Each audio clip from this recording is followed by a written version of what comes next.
Hello प्यारे विद्यार्थियों, स्वागत है आपका अपने YouTube चैनल पे जिसका नाम है साइंस विद पवन।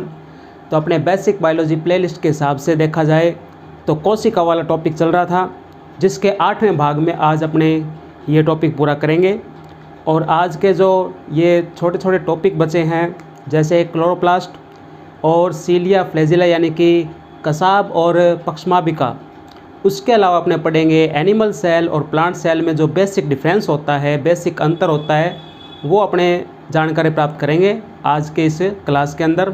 चलो बच्चों, शुरुआत करते हैं। तो सबसे पहले बात करें अपने क्लोरोप्लास्ट की। क्लोरोप्लास्ट अपने पढ़ा था कि वर्णी और अवर्णी जो लवक होते हैं, उसमें जो तीसरा प्रकार है वो है क्लोरोप्लास्ट का। क्लोरोप्लास्ट की खोज करने वाले वैज्ञानिक का नाम है मेरेस्कोवस, यानी कि मेरेस्कोवस्की ने खोज की थी किसकी? क्लोरोप्लास्ट की। उसके अलावा सिम्पड नामक वैज्ञानिक ने इसका और ज़्यादा अध्ययन किया और ज़्यादा इसको ऑब्जर्व किया और 1883 के अंदर नाम दिया इस लवक को हरित लवक यानी कि क्लोरोप्लास्ट। तो अगर नामकरण पूछा जाए तो आपको याद रखना है सिम्पड नामक वैज्ञानिक का, और खोजकर्ता पूछा जाए तो आपको नाम याद रखना है मेरेस्कोवस्की का। ठीक है, तो ये आपको दो वैज्ञानिकों के नाम याद रखने हैं। उसके अलावा देखते हैं अपने इसमें प्रकाश जो ऊर्जा होती है, सूरज के प्रकाश की जो ऊर्जा होती है, वो रासायनिक ऊर्जा में कन्वर्ट हो जाती है, रूपांतरित हो जाती है। और अतः क्लोरोफिल में प्रकाश संश्लेषण की क्रिया होती है, यानी कि क्लोरोफिल जो होता है, हरित लवक जो होता है, वो पौधे की पत्ती वाले भाग में होता है और वहाँ पे प्रकाश संश्लेषण यानी कि पौधे के लिए जो भोजन का निर्माण होता है वो प्रक्रिया उसी भाग में पूरी होती है। उसके अलावा हरित लवक के अंदर दो मुख्य पार्ट होते हैं, दो इसके भाग होते हैं। एक तो भाग होता है ग्रेना और एक भाग होता है स्ट्रोमा। यानी अगर अपने स्ट्रक्चर देखा जाए तो आपको पहले ही बताया था डबल लेयर ये संरचना होती है, यानी कि इस पे दोहरी झिल्ली पाई जाती है क्लोरोप्लास्ट के अंदर, जिसके अंदर आपको इस तरीके से संरचना दिखाई देगी।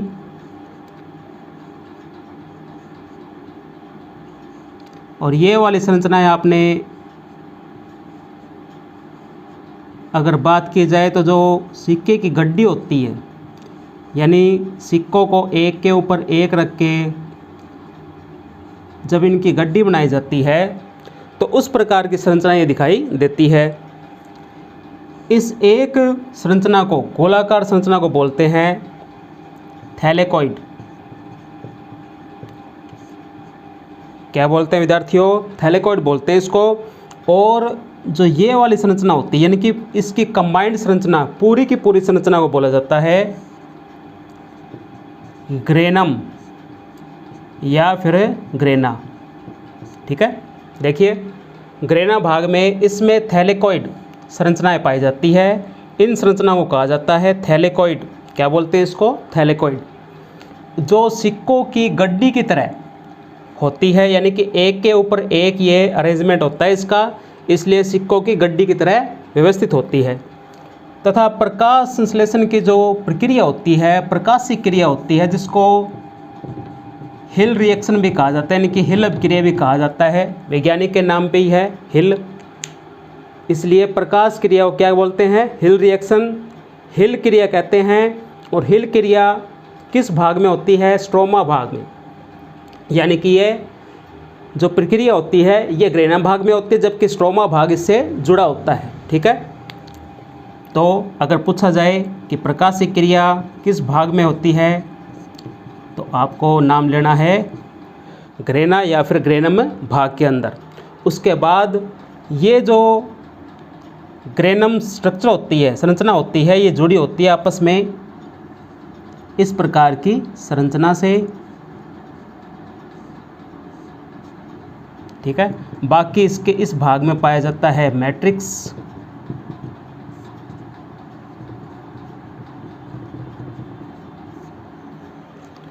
तो स्ट्रोमा ये रंगहीन भाग होता है, यानी इसका कोई वर्णक नहीं पाया जाता।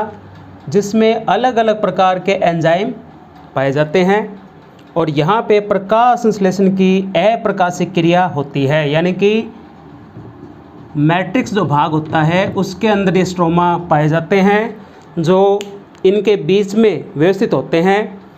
और अगर पूछा जाए कि अप्रकाशिक क्रिया किस में होती है तो आपको स्ट्रोमा भाग और मैट्रिक्स भाग का नाम लेना है। प्रकाशिक क्रिया कहाँ पे होती है? स्ट्रोमा भाग के मैट्रिक्स भाग के अंदर, तो ये याद रखना आपको।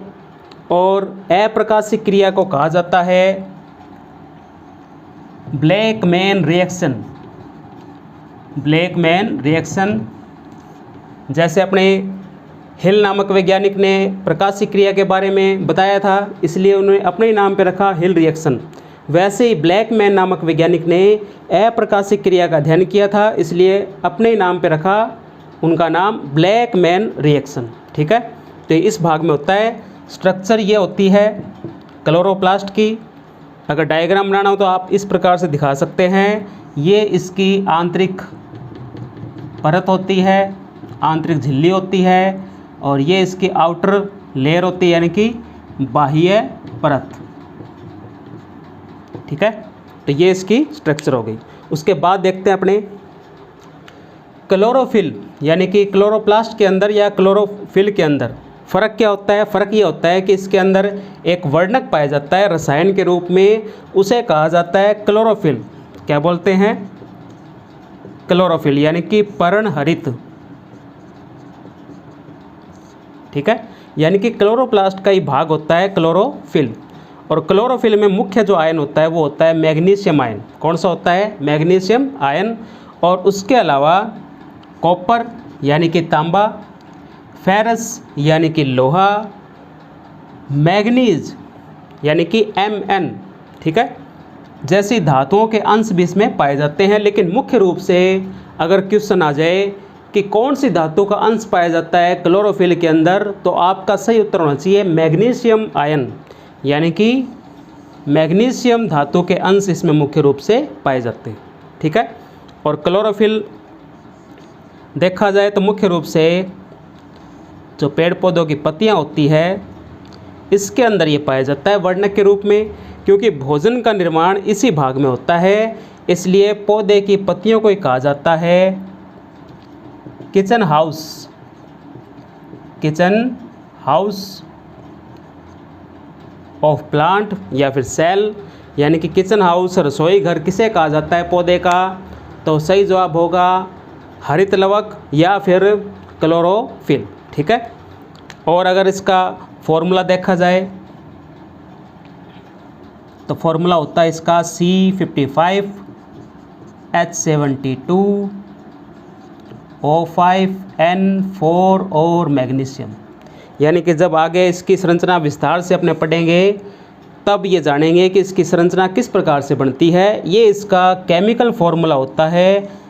खासकर कंपटीशन एग्ज़ाम के अंदर पूछ लेते हैं कि क्लोरोफिल का जो रासायनिक संरचना होती है, जो रासायनिक सूत्र होता है, वो क्या होता है।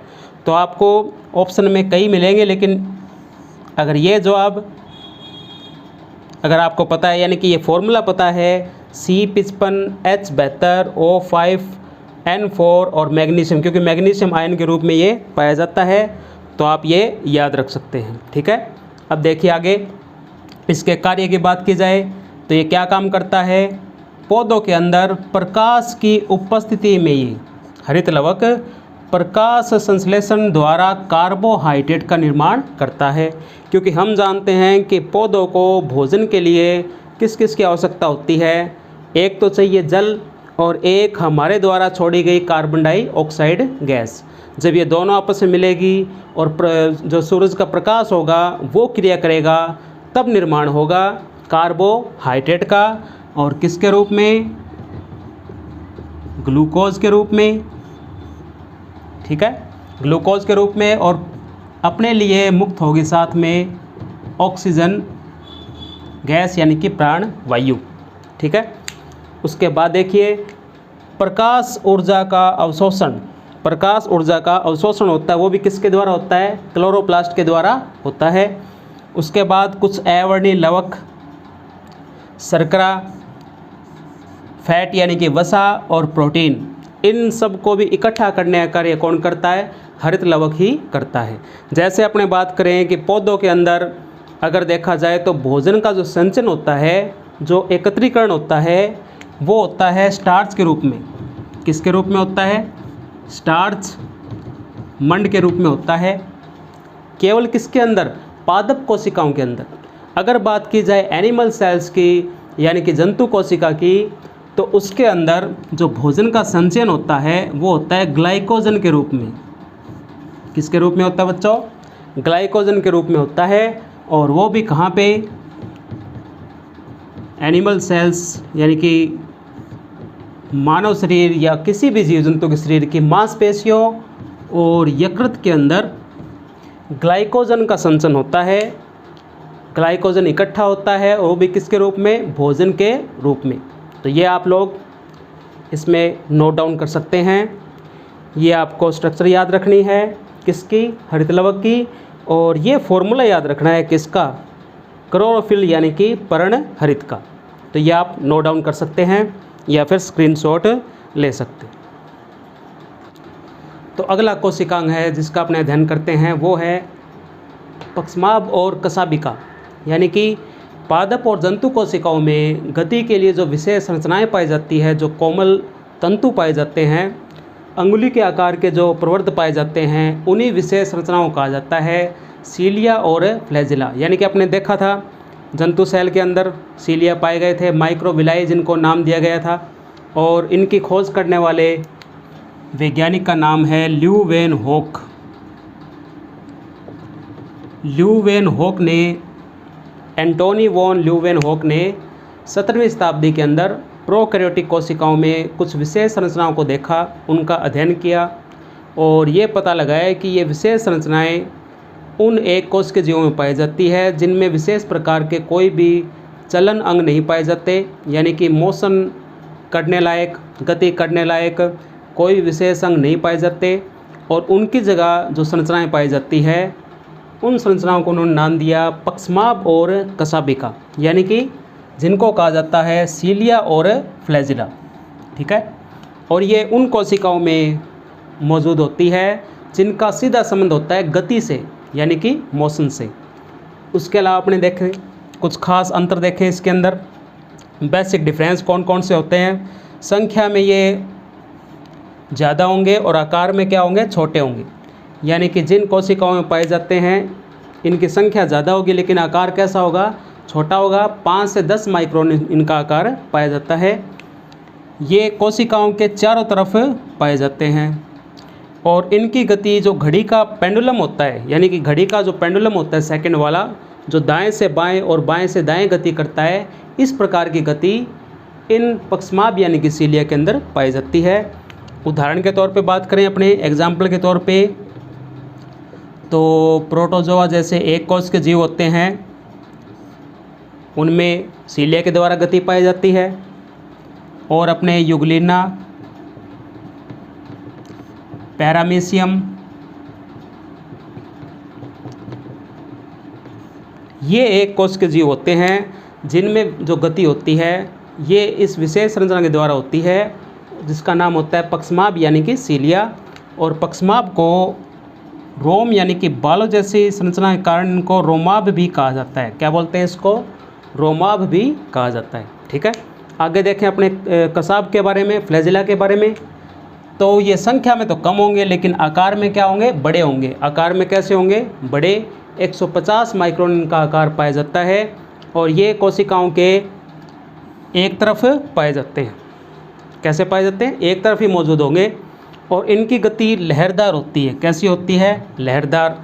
जैसे अपने बात करें, अपने जंतु कोशिका के अंदर शुक्राणु होता है, स्पर्म जो होता है, आकार बताया था आपको इस तरीके से।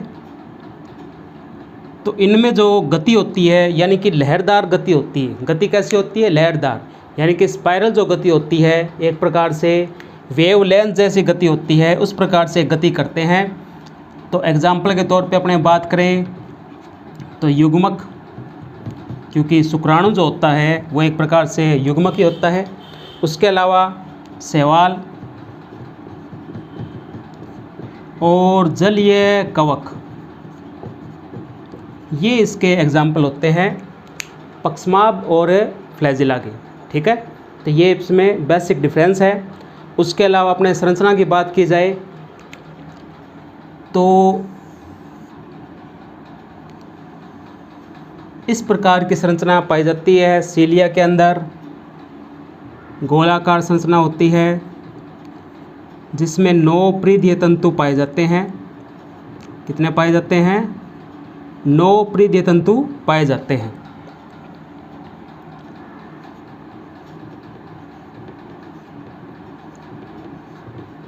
ठीक है,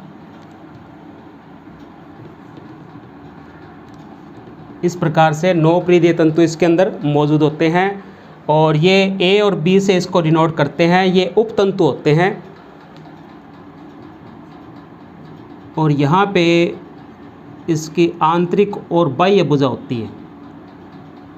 इसकी आंतरिक और बाह्य भुजा होती है और मध्य में होते हैं इसके केंद्रीय तंतु।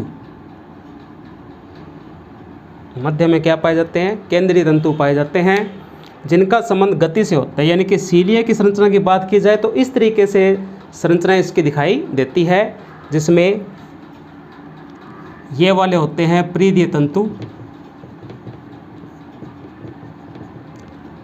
ये वाले होते हैं केंद्रीय तंतु। ठीक है, इनकी संरचना होती है, मतलब इनका जो पूरे संख्या होती है वो होती है 9। कितनी होती है? 9 होती है, जिनमें प्रत्येक उपतंतु जुड़े होते हैं। ये वाले इनके उपतंतु होते हैं जिनको ए और बी से डिनोट करते हैं। ठीक है, और अगर बात की जाए अपने प्रोकैरियोटिक और यूकैरियोटिक सेल की, जो विशेष तौर पे अंतर होता है, विशेष तौर पे क्वेश्चन बन के आता है, वो देखते हैं। अगर बात की जाए प्रोकैरियोटिक सेल्स के अंदर, जो सीलिया का जो क्रम होता है, जो एक प्रकार से संरचना होती है, किस प्रकार से ये व्यवस्थित होती है, तो वो देखिए, वो होते हैं 9+0 के रूप में, 9+0 के रूप में। और यूकैरियोटिक जो कोशिकाएं होती हैं, जो सुविकसित कोशिकाएं भी मानी जाती है, उनमें इसकी संरचना व्यवस्थित होती है 9+2 के रूप में। यानी अरेंजमेंट जो होता है वो किसके रूप में होता है? 9+2 के रूप में। किस प्रकार से? 9+0 का मतलब ये होता है कि इसमें केंद्रीय तंतु का अभाव होता है। केंद्रीय तंतु का क्या होगा? अभाव होगा, यानी कि यह जो 20 वाला तंतु होगा वो नहीं पाया जाएगा, इसलिए इसकी संरचना कैसे होती है? 9+0 की। जबकि यूकैरियोटिक कोशिकाओं में केंद्रीय तंतु पाए जाते हैं और उनकी संरचना होती है 9+2 के रूप में।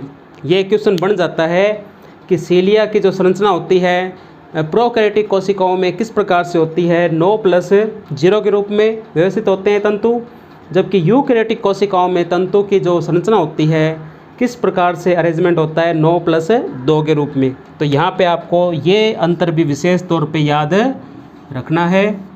ठीक है, तो ये अपने पक्ष्माब या फिर कसाबी का यहाँ पे ये टॉपिक कंप्लीट होता है। उसके अलावा अपने बात करें तो सीलिया से संबंधित श्वसन संबंधी जो कार्य होते हैं, यानी गति के अलावा कुछ जीव ऐसे होते हैं, जलीय जीव ऐसे होते हैं, हार्डमान या जैसे जीव, जिसके अंदर गति के अलावा श्वसन जैसे कार्य भी होते हैं। यानी कि लहरदार गति अगर इनमें पाई जाती है, यानी दोनों के अंदर ये प्रक्रिया होती है, दोनों के अंदर ये प्रक्रिया होती है, तो लहरदार के दौरान भी कार्बन डाइऑक्साइड और ऑक्सीजन जो गैस होती है उनका भी एक प्रकार से आदान प्रदान होता है। तो ये अपने याद रख सकते हैं थोड़ा बहुत कि श्वसन के रूप में भी ये कार्य करते हैं। ठीक है, लेकिन मुख्य रूप से किसके रूप में कार्य होगा? गति और गमन के रूप में। तो आप ये डिनोट कर सकते हो, खास तौर पे ये अंतर, ये संरचना और ये अंतर अपने प्रोकैरियोटिक और यूकैरियोटिक कोशिका में। तो इसको नोट डाउन कर सकते हैं आप। तो अंत में अपने अध्ययन करते हैं प्लांट सेल और एनिमल सेल के अंदर जो बेसिक डिफरेंस है वो क्या क्या है वो देख लेते हैं अपने। यानी कि एनिमल सेल, इसमें जो कोशिका झिल्ली बनी होती है वो बनी होती है प्रोटीन प्लस वसा से। किससे बनी होती है? प्रोटीन प्लस वसा से। और इसमें कोशिका भित्ति बनी होती है सेलुलोज से। किससे बनी होती है? सेलुलोज से। यानी कई नाम लिए गए थे, सेलुलोज, हेमीसेलुलोज, ये भी अपने अध्ययन करवाया था, वो आप लोग पीछे वाली क्लासों में देख सकते हैं। तारककाय इसके अंदर मौजूद होता है, यानी कि तारक के अंदर तारककाय सेंट्रोसोम इसमें पाया जाता है, जबकि इसमें तारककाय अनुपस्थित होता है। लेकिन कुछ इसमें अपवाद भी है जिनमें ये पाया जाता है। जैसे अपने बात करें शैवाल और कवक की, तो कवक और शैवाल के अंदर तारककाय जो होते हैं वो पाए जाते हैं। बाकी सभी जो प्लांट कोशिकाएं होती हैं उनमें ये एब्सेंट होते हैं। ठीक है। उसके बाद क्लोरोप्लास्ट इसमें नहीं पाया जाता, क्योंकि हमने आज के ही टॉपिक में अध्ययन किया है पादप कोशिका में क्लोरोप्लास्ट पाया जाता है। ठीक है। केंद्रक इसमें बीच में पाए जाते हैं, नहीं, ये जो कोशिका होती है इसमें केंद्रक बिल्कुल मध्य में होगा, जबकि प्लांट जो सेल होती है, पादप जो कोशिका होती है, उसमें केंद्रक परिधि की ओर पाया जाता है। रसधानियाँ छोटे छोटे आकार की होगी, यानी रसधानियाँ बिल्कुल छोटे छोटे आकार के इसमें पाई जाती है बिखरी हुई। इसमें रसधानियाँ बड़े आकार की पाई जाती है, आपको बताया था बड़े आकार की इसमें रसधानियाँ पाई जाती है, क्योंकि इनको भोज्य पदार्थों का संग्रहण करना आवश्यक होता है, जल का संग्रहण करना आवश्यक होता है। ठीक है। लाइसोसोम इसमें पाए जाते हैं, किसमें? एनिमल सेल के अंदर, जबकि इसमें लाइसोसोम लगभग एब्सेंट रहते हैं, नहीं पाए जाते। अपवाद के तौर पे अपने बात करें तो न्यूरोस्पोरा नाम का एक कवक होता है, जिसको डबल रोटी की फफूंद भी कहा जाता है। डबल रोटी के ऊपर ये कवक पाया जाता है, इसके अंदर लाइसोसोम पाया जाता है, बाकी सभी कोशिकाओं में मौजूद नहीं होता है। उसके बाद अपने बात करें संचित भोजन, यानी कि जो भोजन एकत्रीकरण होता है, यानी भोजन का जो निर्माण होता है, वो संचित भोजन ग्लूकोज के रूप में, वसा के रूप में, प्रोटीन के रूप में और कार्बोहाइड्रेट के रूप में ये पाया जाता है। और थोड़ी देर पहले आपको बताया था कि सभी जीवों के मांसपेशियों और यकृत के अंदर जो कोशिकाएं पाई जाती है उनमें ये ग्लाइकोजन के रूप में, यानी कि अंतिम उत्पाद ग्लाइकोजन के रूप में ये पाया जाता है। और इसमें संचित भोजन, यानी कि प्लांट सेल में संचित भोजन कार्बोहाइड्रेट स्टार्च के रूप में, यानी मंड के रूप में, और वसा और सेलुलोज के रूप में उपस्थित होता है। तो ये इसमें बेसिक डिफरेंस हो चुके हैं। और इस प्रकार से अपना ये जो सेल वाला कोशिका वाला जो पूरा टॉपिक है ये अपने 8 भागों में पूरा होता है।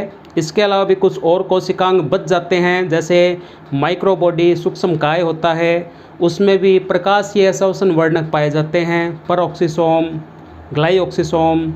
बीजों में जो अंकुरण होता है वो भी इनके सहायता से होता है। आगे जब अपने विस्तार से इसका अध्ययन करेंगे तो आपको वो बचे हुए कोशिकांग भी बताए जाएंगे।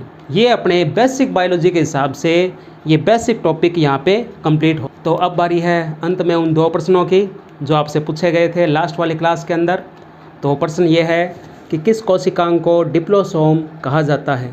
तो इसका सही जवाब है सेंट्रियोल, यानी कि तारक के अंदर को डिप्लोसोम कहा जाता है, क्योंकि तारक के अंदर ये एक जोड़ी के रूप में पाए जाते हैं और इन्हीं दोनों सिरों के मध्य गुणसूत्र गति करते हैं, इसलिए इन विशेष संरचनाओं को कहा जाता है डिप्लोसोम। यानी कि सही जवाब क्या था? सेंट्रियोल, यानी कि तारक के अंदर। अगला जो प्रश्न है अननोन क्वेश्चन के रूप से आपसे पूछा गया था, और वो ये प्रश्न था कि मानव का वैज्ञानिक नाम क्या है? ये नाम अगर देखा जाए तो पीछे वाली 2 क्लासों के अंदर भी मैंने शुरुआत के अंदर लिया था, अगर गौर किया हो तो वो वैज्ञानिक नाम है होमो सैपियंस। क्या नाम है? Homo sapiens. यानी कि इसके अंदर 2 नाम लिखे जाते हैं, होमो सैपियंस